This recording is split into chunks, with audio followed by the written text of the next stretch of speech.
नमस्कार, जोहार ही चलते हैं झारखंड की ताजा खबरों की ओर। लेकिन उससे पहले अगर आपने अभी तक इस चैनल को सब्सक्राइब नहीं किया तो सब्सक्राइब कर लें, जिससे कि आपको झारखंड की ताजा खबर रोजाना मिलती रहे। सबसे पहली बड़ी खबर, झारखंड को नया डीजीपी मिल गया। पुलिस हाउसिंग बोर्ड के एमडी और एसीबी के डीजी के रूप में कार्य करने वाले अजय कुमार सिंह नए डीजीपी होंगे। गृह विभाग ने इस संबंध में अधिसूचना जारी कर दी है। आईपीएस नीरज सिन्हा के डीजीपी पद से रिटायर होने के बाद कयास लगाए जा रहे थे कि झारखंड का नया डीजीपी कौन होगा। यूपीएससी ने 3 नाम झारखंड सरकार को भेजे। नीरज सिन्हा के बाद डीजीपी बनाने के लिए भेजे थे। इन 3 नाम में सीबीआई में प्रतिनियुक्त 1989 बैच के ही IPS Ajay Bhatnagar, police housing के MD sir DG ACB Ajay Kumar Singh और 1990 बैच के IPS rail ADG Anil Palta शामिल थे। 10 दिन के भीतर रिम्स में खुलेगी अमृत फार्मेसी। मरीजों को सिर्फ सस्ती दवा नहीं बल्कि 25 से 50% कम कीमत पर मिलेंगे सर्जिकल आइटम्स। रिम्स में प्रधानमंत्री जन औषधि केंद्र खोला गया था ताकि गरीब मरीजों को सस्ती दवाएं उपलब्ध कराई जा पाए, लेकिन यह लगभग फ्लॉप रहा। इसका कारण यह था कि इस केंद्र में अधिकांश तरह की दवाएं उपलब्ध नहीं रहती है। ऐसे में रिम्स में अमृत फार्मेसी अब वरदान बन सकती है। राज्य में बिजली वितरण निगम की आर्थिक स्थिति चरमरा गई है। फरवरी माह में भी राजस्व वसूली की स्थिति काफी खराब है। इसे देखते हुए अगले 13 दिनों में रांची के 6 सहित कुल 10 प्रमंडलों में 100 करोड़ रुपए राजस्व वसूलने का टास्क दिया गया है। इसके लिए 3 माह या शहरी क्षेत्र में 10,000 रुपए एवं ग्रामीण क्षेत्र में 5,000 रुपए से अधिक जिन उपभोक्ता का बिजली बिल बकाया है उसे टारगेट किया जाएगा। उनके घर पर जाकर पैसे जमा करने का आग्रह किया जाएगा। पैसा नहीं देने की स्थिति में ऑन स्पॉट बिजली का कनेक्शन काटा जाएगा। इस काम के लिए ट्रैफिक पुलिस की तरह 10 गैंग बनाए गए हैं। प्रत्येक गैंग में 3 से 4 कर्मचारी को रखा गया है। कुल 90 कर्मियों के जिम्मे 10 प्रमंडल दिए गए हैं। झारखंड में स्वास्थ्य कर्मी प्रोत्साहन सम्मान योजना की हुई शुरुआत। लक्ष्य हासिल करने पर मिलेगा पुरस्कार। कॉर्पोरेट कल्चर की तरफ स्वास्थ्य विभाग में भी कामकाज का तरीका अपनाने की कोशिश शुरू कर दी गई है। कर्मचारियों में प्रतियोगिता का स्तर बढ़ाने को लेकर राज्य सरकार ने झारखंड स्वास्थ्य कर्मी प्रोत्साहन सम्मान योजना की शुरुआत की है। योजना के तहत झारखंड सरकार स्वास्थ्य विभाग में कार्य करने वाले सरकारी और अनुबंध कर्मचारी को राज्य, जिला और प्रखंड स्तर पर सम्मानित करेगी। इसमें वैसे कर्मचारी को सम्मानित किया जाएगा जिन्होंने अपने व्यक्तिगत कार्य 60% से अधिक किया है। विभाग के अपर मुख्य सचिव अरुण कुमार सिंह ने इस संबंध में निर्देश जारी कर दिया है। देश भर के थानों में जैन समाज सालखन मुर्मू के खिलाफ करवाएगा एफआईआर। जैन तीर्थ पारसनाथ पर्वतराज पर स्थित प्राचीन जैन मंदिरों को तोड़ने की धमकी देने वाले झारखंड के पूर्व सांसद सालखन मुर्मू के खिलाफ जैन समाज कानूनी कार्रवाई की मांग कर रहा और विश्व जैन संगठन ने जैन समाज के सभी लोगों से कहा कि वो देश भर के सभी पुलिस थानों में सालखन मुर्मू के खिलाफ 16 फरवरी को एफआईआर दर्ज करवाएं और केंद्र सरकार एवं झारखंड सरकार से मंदिरों की सुरक्षा की मांग करें। पहली बड़ी खबर, झारखंड मुक्ति मोर्चा का बदल गया है सुर। 1932 नहीं, केवल खतियान पर आधारित होगी झारखंड की नागरिकता। 1932 के खतियान को झारखंडियों का हक और गर्व बताने वाले झारखंड मुक्ति मोर्चा के सुर अब इस पर बदल गए हैं। झारखंड मुक्ति मोर्चा कह रहे हैं कि 1932 नहीं बल्कि केवल खतियान ही झारखंड में स्थानीयता का आधार होगा। झारखंड मुक्ति मोर्चा के केंद्रीय महासचिव सुप्रियो भट्टाचार्य ने एक स्थानीय पत्रकार से बातचीत में कहा कि जिसके पास खतियान होगा, जमीन के दस्तावेज होंगे, वही स्थानीयता का आधार होगा। गौरतलब है कि मुख्यमंत्री हेमंत सोरेन ने एक और 1932 के खतियान को लेकर जन समर्थन जुटाने के इरादे से खतियानी जोहार यात्रा निकाल रखी है। अब सुप्रियो भट्टाचार्य के बयान से सरकार और पार्टी की मंशा पर विरोधाभास पैदा हो गया है। राज्य में क्रोधित गजराज के गुस्से को शांत करने का वन विभाग का अनोखा प्रयास। जंगल में ही परोसा जाएगा मनपसंद खाना। वन विभाग ने हाथियों को गांव में प्रवेश करने से रोकने के लिए एक नई योजना पर काम करना शुरू कर दिया है। विभाग का उद्देश्य है कि हाथी को जंगल में ही रोका जाए ताकि वो गांव की ओर रुख ना करें। विभाग का मानना है कि हाथियों का झुंड भोजन की तलाश में ही ग्रामीण क्षेत्रों में आता है।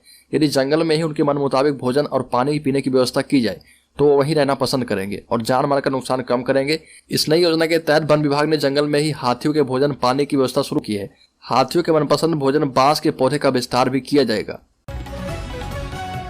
राज्य में सिंगल यूज प्लास्टिक के खिलाफ शुरू होने जा रहा विशेष अभियान इस्तेमाल करते हुए पकड़े गए तो देना होगा जुर्माना। वन, पर्यावरण एवं जलवायु परिवर्तन मंत्रालय के अधिसूचित प्लास्टिक अपशिष्ट प्रबंधन संशोधन नियम 2022 के तहत पिछले वर्ष जुलाई से ही सिंगल यूज प्लास्टिक के निर्माण, आयात, स्टॉकिंग, वितरण, बिक्री एवं उपयोग पर प्रतिबंध लगा हुआ है, लेकिन इसका सही तरीके से अनुपालन नहीं हो पा रहा।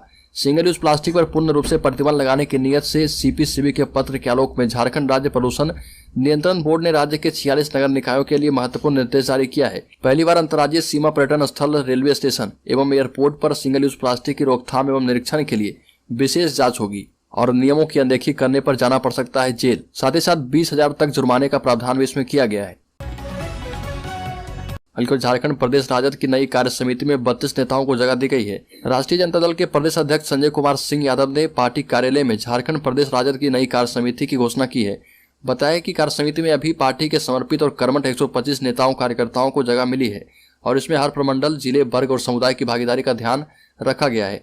कार्य समिति में 32 नेताओं को शामिल किया गया है। इसमें उनके अलावा राज्य के मंत्री सत्येंद्र भोक्ता के अलावा पूर्व विधायक संजय प्रसाद यादव, राधाकृष्ण किशोर को शामिल किया गया है।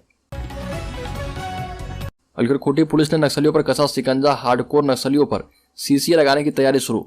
खूंटी पुलिस प्रतिबंधित संगठन पीएलएफआई के नक्सलियों पर लगातार शिकंजा कसती जा रही है।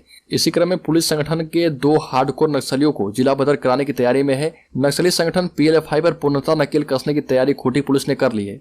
संगठन से जुड़े कई नक्सलियों के मुठभेड़ में मारे जाने और कईयों के सरेंडर करने के बाद संगठन कमजोर हो गया है, लेकिन संगठन से जुड़े कुछ नक्सली लगातार जिले में संगठन विस्तार में लगे हुए हैं। तोरपा, मुरहू, रनिया और कर्रा प्रखंड क्षेत्र में पीएलएफआई का वर्चस्व पहले की तुलना में कम हुआ है। इसके बावजूद संगठन से जुड़े कुछ नक्सली अपनी उपस्थिति कायम करने की फिराक में है। वैसे नक्सलियों को चिन्हित कर पुलिस कार्रवाई करने की तैयारी में है। अलीगढ़ राज्य की स्वास्थ्य सहिया संघ के बैनर तले अनिश्चितकालीन हड़ताल के क्रम में अनुमंडलीय अस्पताल परिसर में सहियाओं ने धरना दिया। पारा चिकित्सा कर्मी और सहिया के हड़ताल में रहने के कारण क्षेत्र में चिकित्सा व्यवस्था प्रभावित हो रही है। क्षेत्र में टीकाकरण का काम पूरी तरह से ठप पड़ गया है। अस्थायी कर्मियों की मदद से अस्पताल के आपातकाल और ओपीडी में मरीजों का इलाज किया जा रहा।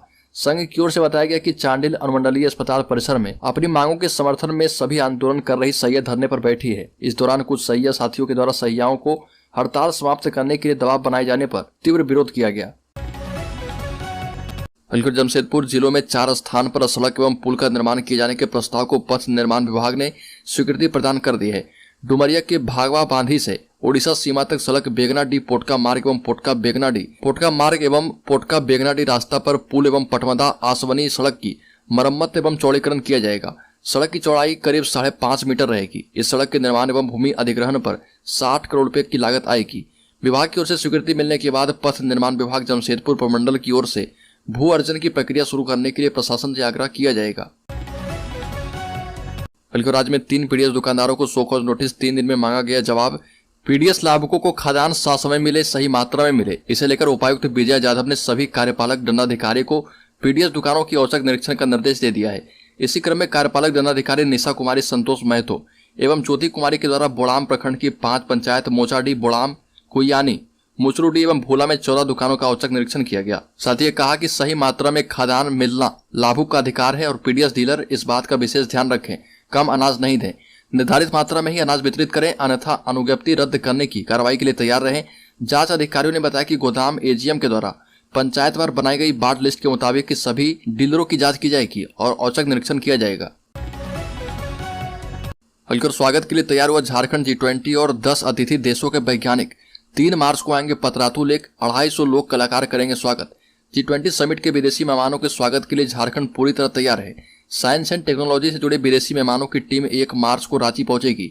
2 मार्च को रांची में ऊर्जा के अस्थायी और वैकल्पिक स्रोतों पर चर्चा होगी। 3 मार्च को विदेशी मेहमान पतरातू पहुंचेंगे। यहाँ पर झारखंड की कला, संस्कृति और खूबसूरती को प्रकृति के बीच रहकर जानेंगे। टीम में 10 अतिथि देशों के वैज्ञानिक शामिल रहेंगे। 250 लोक कलाकारों का दल मेहमानों का स्वागत और मनोरंजन करेगा। 150 पर्यटन हितकारक खान पान में सेवा देंगे। पर्यटन विभाग की निदेशक अंजलि यादव के मुताबिक पतरातू को सजाया संवारा जा रहा। लेक में विदेशी मेहमानों के नौका बिहार के लिए गुजरात से 2 लग्जरी बोट मंगाए गए हैं, जिसमें सोफा भी लगा है। राज्य के बोकारो जिले में लगातार मुर्गियों की मौत के बाद धनबाद जिले में भी अलर्ट जारी कर दिया गया है। 114 सैंपलों को रांची भेजा गया है। बोकारो जिले में पिछले कुछ दिनों से बीमारी से मुर्गियों की मौत हो रही है। पिछले 5 दिनों में 250 से अधिक मुर्गियों की मौत हो चुकी है। मरी हुई मुर्गियों का सैंपल लेकर जांच के लिए कोलकाता एवं भोपाल भेजा गया है। अब जांच रिपोर्ट आने पर ही स्पष्ट होगा कि मुर्गियों की मौत बर्ड फ्लू या किसी अन्य बीमारी से हुई है। इस बीच पड़ोसी जिले बोकारो में बीमारियों से मुर्गी की मौत की खबर से धनबाद जिला पशुपालन विभाग भी अलर्ट हो चुका है। फिलहाल धनबाद में किसी बीमारी से एक भी मुर्गी की मौत की खबर नहीं है, लेकिन एहतियात के तौर पर पूरे जिले में पोल्ट्री फार्म से सैंपल एकत्र कर दिए गए हैं। अलीगढ़ राज्य के गुमला जिले में भारत को हिंदू राष्ट्र घोषित करने की मांग उठी। राष्ट्रीय हिंदू संगठन के दिलीप श्रीवास्तव समेत दर्जनों लोगों ने हिंदू राष्ट्र घोषित करने की मांग को लेकर हस्ताक्षर युक्त ज्ञापन जो है राष्ट्रपति एवं पीएम के नाम डीसी सुशांत गौरव को सौंपा है। ज्ञापन के माध्यम से संगठन के लोगों ने बताया कि भारत प्राचीन काल से ही वैदिक सनातनी परंपराओं को मानने वालों का देश है। वर्तमान में हिंदू धर्म के अनुयायी की संख्या अधिक है। देश की आधी जनसंख्या द्वारा अंगीकृत धर्म ही देश का धर्म होता है और यह मान्यता विश्व के अन्य देश में है। भारत विभाजन विलेख के मुताबिक हिंदू धर्म से विभिन्न धर्मावलंबियों को उनकी मांग के मुताबिक भारत भूमि का बड़ा भूभाग एक स्वतंत्र देश के रूप में दे दिया गया था। बल्कि राज्य के गढ़वा जिले में पढ़ाई की आड़ में मौलवी ने आधा दर्जन बच्चों के साथ किया दुष्कर्म। शिकायत करने पर भड़का। मदरसे में जिस मौलवी पर बच्चों को तालीम देने की जिम्मेदारी थी, उसी ने बच्चों के साथ दुष्कर्म किया। मदरसे में करीब 50 बच्चे पढ़ते हैं। इनमें से आधा दर्जन बच्चों ने मौलवी पर उनके साथ दुष्कर्म करने का आरोप लगाया। हैरान करने वाली बात यह है कि जब घटना का पता चलने पर अभिभावकों ने विरोध जताया तो मौलवी उन्हीं पर भड़क गया। अब वह फरार है। मौलवी के द्वारा बच्चों के साथ दुष्कर्म किए जाने की यह पूरी घटना झारखंड के गढ़वा की है। मेरी जानकारी के मुताबिक गढ़वा जिले के नंगर उटारी थाना क्षेत्र अंतर्गत कोइंदी गांव का मामला है और यहाँ पर 50 बच्चे नामांकित हैं। मूल रूप से पश्चिम बंगाल का रहने वाला मौलवी समरुद्दीन लंबे समय से बच्चों को अपनी हवस का शिकार बना रहा था, जिसका खुलासा हाल ही में बच्चों ने ही कर दिया है। स्थानीय लोगों ने अब नंगर उटारी पुलिस को मामले की जानकारी दी है। पुलिस कोइंदी गांव के दारुल उलूम शमसिया मदरसा पहुंची और घटना की जानकारी ली है। मौलवी अभी फरार है। हालांकि पुलिस ने आरोपी की जल्द गिरफ्तारी का भरोसा भी दिया है। अलगुर पंचायत सचिवालय स्वयंसेवक संघ के लोगों पर लाठीचार्ज की घटना तूल पकड़ती जा रही। अब बीजेपी ने घटना की निंदा करते हुए राज्य की हेमंत सोरेन सरकार की आलोचना की। बाबूलाल मरांडी ने कहा कि जिन लोगों पर लाठीचार्ज किया गया वो लोग चोर उचक्के नहीं हैं। सीएम हेमंत सोरेन को तानाशाह कहते हुए घटना की निंदा की। दरअसल पंचायत सचिवालय स्वयंसेवक संघ के लोग अपनी 5 सूत्री मांग के समर्थन में मुख्यमंत्री आवास का घेराव करने निकले थे, लेकिन उन्हें राजभवन के पास रोक लिया गया। पंचायत सचिवालय स्वयंसेवक संघ के लोगों को जब राजभवन के पास रोका गया तो उनकी पुलिस के साथ झड़प हो गई। पुलिस ने लाठीचार्ज कर दिया। तस्वीरों में दिखता है कि पुलिस ने प्रदर्शनकारियों को दौड़ा दौड़ाकर पीटा है। राज्य के धनबाद जिले में होमगार्ड बहाली के लिए ऑनलाइन आवेदन शुरू। धनबाद होमगार्ड बहाली के लिए ऑनलाइन आवेदन शुरू हो जाएगा। आवेदन ऑफलाइन या पोस्ट के द्वारा नहीं दिया जाएगा। ऑनलाइन आवेदन जमा करने की अंतिम तिथि 17 मार्च 2023 है। धनबाद होमगार्ड में 1478 जवानों की नई बहाली निकाली गई है। 9 नामांकन के लिए झारखंड गृह रक्षा वाहिनी ने विज्ञापन जारी किया। इस बार जिले के 10 प्रखंड, नगर निगम एवं नगर परिषद क्षेत्र के लिए क्षेत्रवार बहाली निकाली गई। ग्रामीण क्षेत्र में जहां 638, वहीं शहरी क्षेत्र में 840 अभ्यर्थियों की भर्ती होगी। साथ ही नई बहाली में महिलाओं को 50% आरक्षण दिया गया है।